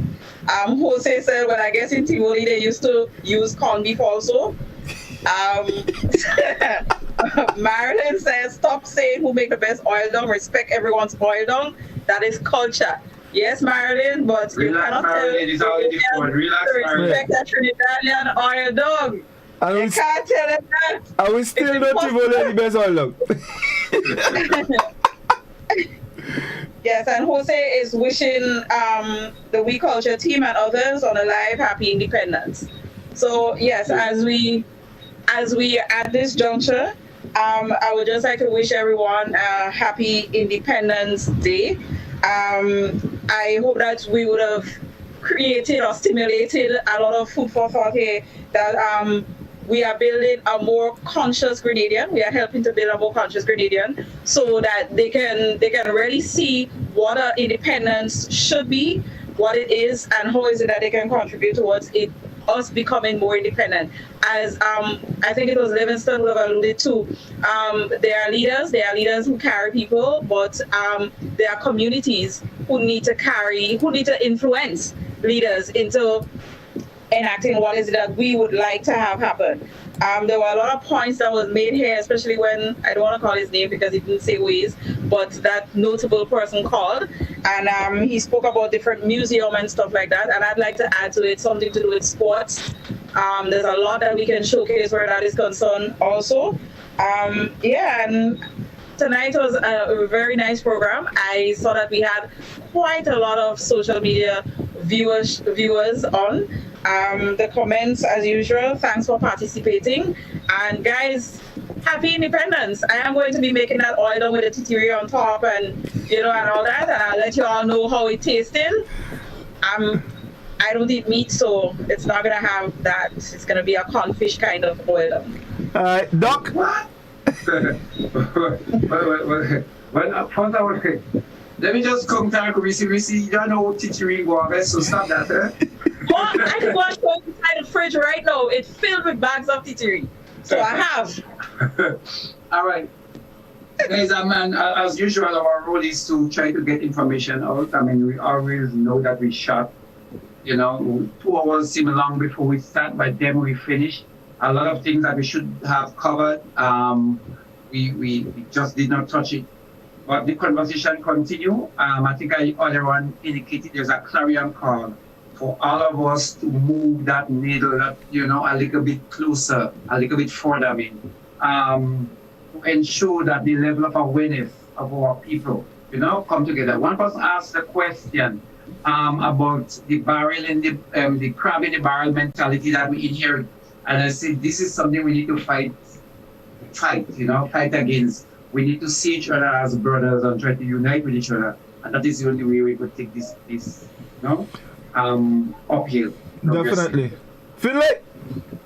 Well, let me join with Risi and Doc and everybody else and to wish all and sundry, all our listeners, all our viewers on Facebook, wherever, Grenadians, wherever you are, and know the pride and so on that wells from deep within had just been called a Grenadian. I understand it. As a matter of fact, I would testify, although it does not give me any pleasure, that, I went to a foreign country, far once, and I saw a Grenadian flag and I started crying. I see Grenadian flag all the time in Grenada. Can't do nothing for me, but where you go among people and all of a sudden you see a Grenadian flag up there and you just feel, I think this is what happens to the people in the diaspora and so on. And so I know the pride that wells deep within it. So I want to wish everyone happy independence. It was a nice program, as Risi said, very entertaining. The thing about it is that the Grenada is so culturally rich and diverse place. That's something as simple as our independence. And we have just touched the tip of it already. Mm-hmm. We have not discussed fulsomely all of those cultural nuances that are associated with independence and this whole being a Grenadian and so on. And so, as Risi said, great that we have touched some, and we have, a man said we brought back some nice nostalgia and it felt so good. Just listening to some of those things. Great. So once again, guys, happy independence. Doc, I have a nice setup here. Eyes green and gold. I will let you can realize you go and How you have this drum clothes? You feel this drum thing out. You have to be divorced. You got divorced, my friend. How you have this drum clothes and you feel you put drum clothes in the club with independence. Drum clothes is not independent. Because your independence wet. And you didn't tell him put on the best animal way. You will go to him. I'm going to Congo. You have to stop. You have to stop that. Let me start. You have to stop that. You see that you're my friend. Alright, guys, I want to thank you all so very much, and of course join with you all in wishing everyone a happy independence indeed. I want to remind you folks, tomorrow evening right here on K105 and GBN television, we will bring you the Independence Calypso Monarch competition live. It has become a staple as part of the so-called independence celebration, so we're looking forward to that right here on K105 and also on GBN television. Thanks to all our viewers on Facebook, YouTube. We thank you so very much for your comments, all your contributions. We are really, really happy to have you. And, we look forward to having you in our programs. Next week, we move. Well, there is a possibility that we may have it again next Thursday. Because there is an event that we are looking at that has created quite a bit of interest for Grenadians. It's the Trinidad and Tobago International Soca Monarch. We don't know yet, but just in case, we'll let you guys know what's happening. So in the meantime, enjoy your independence, and of course, it's oil long now, and Tivoli oil long. Definitely. So guys, thank you once again, and have a great night. All the best. Bye. Thank you very much indeed.